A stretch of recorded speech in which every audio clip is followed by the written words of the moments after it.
avait quelqu'un qui a dit que je peux pas jouer aux poupées, et après j'ai pleuré. Bienvenue sur Papatriarcat, le podcast qui réfléchit la parentalité au XXIe siècle en essayant de l'affranchir du modèle patriarcal. Après tout ce qu'on a fait pour toi, le livre de Brigitte Auriol qui vise à faire comprendre aux parents comment est-ce que les enfants se retrouvent à s'éloigner d'eux, dans peu importe l'âge, dans la relation, comment est-ce qu'on prend la distance pour se protéger. Ça va être l'objet du premier épisode de la saison 5, donc avec Brigitte Auriol, que je vous invite à retrouver très prochainement. Et en amont de ça, avec Brigitte, nous avons décidé de vous transmettre 3 histoires. 3 histoires qui ont servi un petit peu de prélude à cet épisode, pour vous permettre d'avoir des exemples de cas pratiques. Je vous invite à vous procurer le livre pour en lire beaucoup plus et aller vraiment dans le détail de ces sujets. Et bien entendu, il y aura l'épisode qui va ouvrir cette saison 5 qui va être vraiment un épisode important. En attendant, je vous invite donc à découvrir une de ces histoires. Certaines de ces histoires peuvent vous paraître très dures. Il y a notamment des cas de violences sexistes et sexuelles et incestuelles. Je vous invite donc à la plus grande prudence sur votre état à vous avant de les écouter. Aujourd'hui, dans ce prélude, je vais vous lire une partie du livre du coup qui n'est pas que un témoignage, où on va commencer par le fait que Brigitte nous relate des choses et où il y aura les témoignages de Fabien à la fin. Il fait partie d'une partie du livre, la 4e partie, où on pose la question: est-il nécessaire de confronter son parent pour guérir? Et c'est donc l'histoire de Fabien. Nous sommes seuls à pouvoir guérir de nos blessures passées, les parents ne pouvant plus y remédier. Selon la gravité des sévices ou des carences endurées, nous pourrons ou pas conserver un lien avec eux. Pour préserver sa santé et son équilibre émotionnel, celui-ci sera inenvisageable si le parent reste destructeur pour l'enfant. Dans l'hypothèse où le parent reconnaît ses torts et fait preuve d'empathie pour la souffrance occasionnée, l'enfant pourra maintenir un lien sincère avec lui. L'enfant ne sera plus obligé de réprimer ses véritables sentiments par crainte de le décevoir ou de perdre son amour. Il n'aura pas peur d'objecter ses arguments s'ils lui semblent insensés et se sentira dans son bon droit de se défendre si nécessaire. Il ne sera plus dans l'attente d'être enfin compris par eux ni dans l'illusion de leur transformation. Il aura accepté la réalité de n'avoir pas été aimé au moment où il en avait le plus besoin et il se sera délivré des illusions pour pouvoir rattraper ses années d'amour perdu. Chaque personne et chaque histoire est différente et unique. Nous avons de multiples occasions pour nous confronter aux parents si nous avons conservé le lien avec eux. Quand cela se passe durant la cure thérapeutique, on se sent soutenu par le thérapeute qui exerce son rôle de témoin lucide. Il aide à décrypter les mécanismes de manipulation et de culpabilisation, d'infantilisation, de persécution dont on fait l'objet et qu'on n'arrive pas toujours à déceler. Au fil du temps, nous arrivons à ne plus cautionner l'emprise que les parents tentent d'exercer encore, et cela jusqu'à se redresser totalement, en gardant le contrôle de nos émotions, et sans culpabilité. L'histoire de Fabien, 52 ans, en témoigne. Fabien a 11 ans quand sa mère l'amène chez un docteur pour s'assurer que son organe génital ne présente aucune anomalie. L'homme le sculpte et place un vibreur sur le frein de son gland, provoquant une sensation qui lui était encore étrangère et qui le plongea dans une profonde gêne. Sous le regard des observateurs, la honte ne tarda pas à l'envahir. Il était encore naïf et préférait ses costumes de Zorro à la connaissance de ses zones érogènes. Dans un mélange d'émotions, il venait de découvrir malgré tout un plaisir inconnu qui suscitait autant de curiosité que de préoccupation. La conclusion de l'examen révélait un léger phimosis pour lequel le médecin préconisait de découvrir le gland en tirant légèrement sur le prépuce. Sa mère s'appropriait la mission prescrite avec une grande habileté. C'était une femme soumise aux attitudes patriarcales de son illustre mari qui lui assurait un luxueux train de vie en contrepartie d'un service exemplaire. Elle était également vouée au bien-être de ses enfants dont elle assurait le confort au quotidien dans une organisation très sécurisante.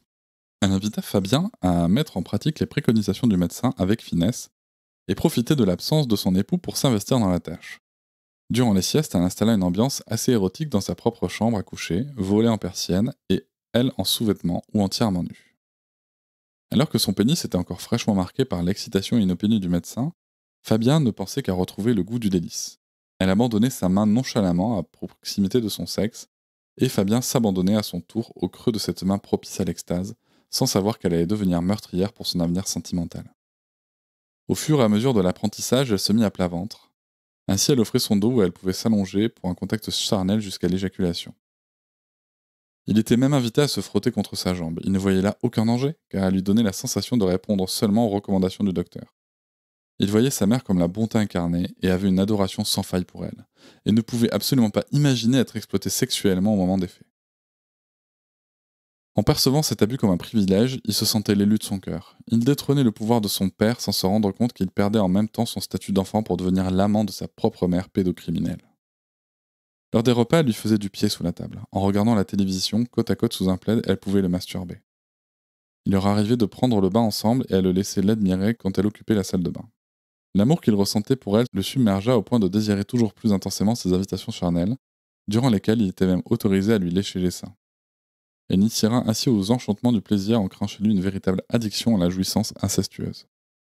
Après un an d'ivresse sensuelle, à nouveau contre son corps, le sexe de Fabien glisse par inadvertance à l'entrée du vagin de celle qui prétend soigner son garçon. Elle sursaute brutalement pour le rejeter et plonge son fils dans une grande confusion. Pour la première fois, il sent avoir enfreint un interdit dissimulé sous une apparente autorisation expérimentale.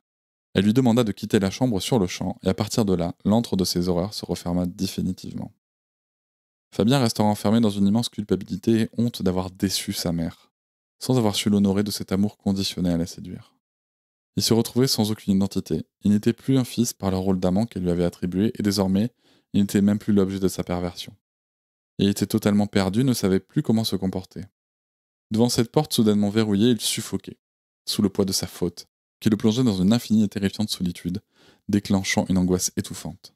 Aveuglé par son immense détresse, il continua à regarder sa mère avec la peine du jeune enfant qu'il était, quand il la voyait subir le pouvoir écrasant de son mari. Pour ne pas se sentir mourir dans ce nouvel isolement, il continua de s'illusionner en lui décernant toutes les qualités. C'était bien par cette manœuvre qu'elle avait su l'attirer aux portes de l'enfer. Pendant des années, il restera sous l'emprise du dévouement de sa mère avec une certaine admiration pour le sens de son abnégation, au bénéfice de son époux et de sa famille. L'avenir de Fabien était tout tracé. Il fréquenta les écoles les plus prestigieuses pour travailler dans le grand cabinet de papa et habitera dans une dépendance de la propriété parentale. Il rencontrera sa femme, qui sera approuvée par ses parents. Ils auront une fille, mais il sera rapidement évincé de son rôle de papa et divorcera 12 ans plus tard, quand la petite sera âgée de 4 ans. À 36 ans, il décide d'entamer une thérapie et avant de s'y rendre, sa mère l'interpelle pour lui rappeler ce qu'ils avaient vécu était un amour spécial entre eux. À ce moment-là, Fabien ne comprenait pas pourquoi elle évoquait cela alors qu'il avait soigneusement rangé cette période déterminante pour son avenir d'adulte dans les tiroirs des oubliettes.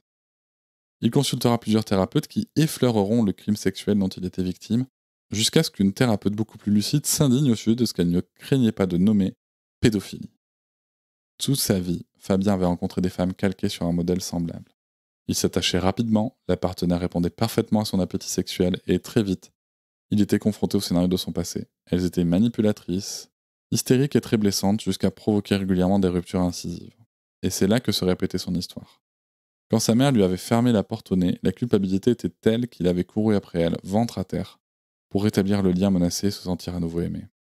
Il ne pouvait pas envisager le rejet, c'était impossible pour lui de se savoir exclu d'une relation amoureuse. Sa partenaire pouvait être odieuse.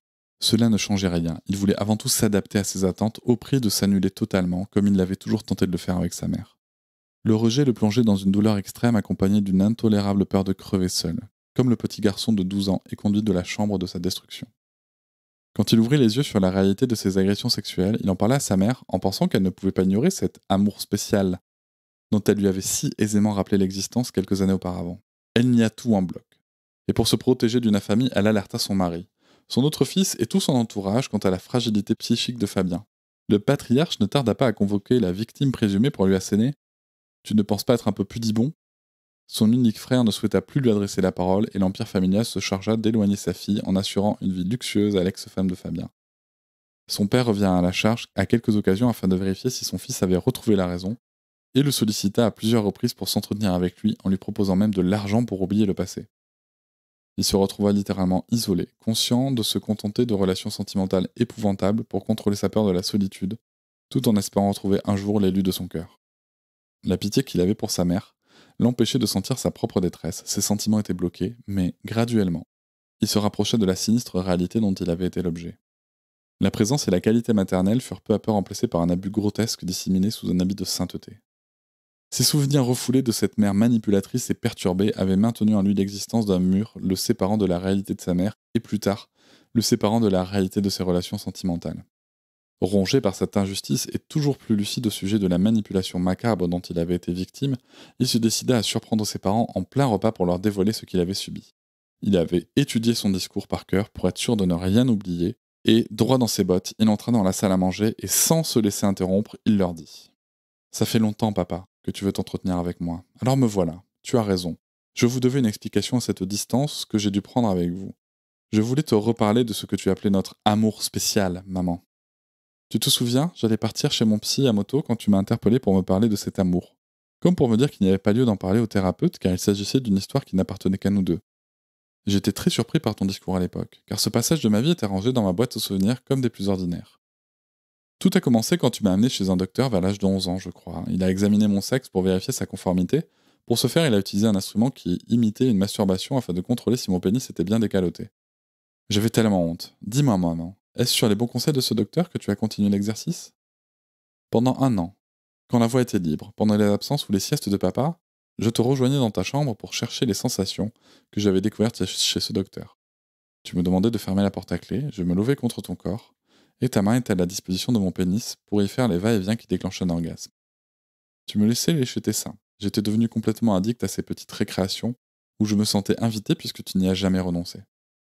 Il arrivait aussi de nous retrouver côte à côte dans le canapé, une couverture sur nos jambes. Tu commençais l'exercice en me caressant d'abord le bas-ventre, puis tu me saisissais le pénis pour me tripoter. Papa était assis tout près de nous sur son fauteuil. Je ne parle pas de toutes les occasions où tu me faisais du pied sous la table pour me rappeler cet amour spécial que nous vivions. Jusqu'au jour où, dans un flirt plus appuyé, j'ai commencé à te pénétrer et là, l'horreur, tu m'as chassé. J'ai su que j'avais franchi la ligne. À partir de là, mon éducation sexuelle est arrivée à son terme. Tu fermeras ta porte à clé définitivement. Pendant des années, j'ai cru à cet amour spécial et puis j'ai récupéré ma lucidité. J'avais seulement 11 ans. Tu étais une adulte et pire, tu étais ma mère.